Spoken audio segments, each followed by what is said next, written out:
বেঁচে আছে তাদের প্রতি তোমার রহমত নাযিল করো খোদা।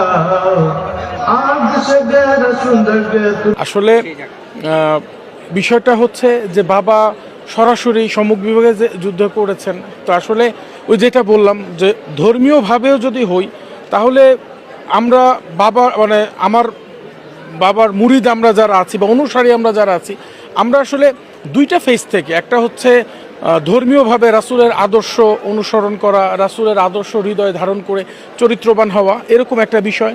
আর দেশের বিষয়ে বলবো, নিঃসন্দেহে আমরা যেন দেশকে ভালোবাসতে পারি। একজন বেস্ট নাগরিক যে সে কিন্তু একজন ভালো বান্দাও হবে। তো এই কারণে, অথবা যদি উল্টো করে বলি, একজন ভালো বান্দা নিঃসন্দেহে একজন বেস্ট নাগরিকও।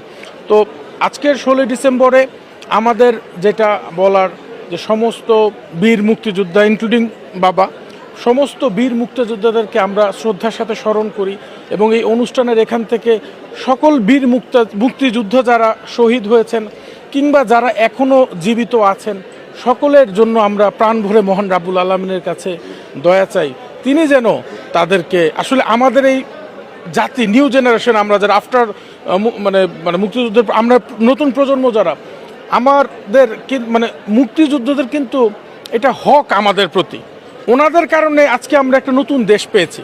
সো এটা আমাদের একটা অন্যতম দায়িত্ব তাদের জন্য প্রাণ ভরে দোয়া করা বা তাদের জন্য আল্লাহর কাছে প্রার্থনা করা।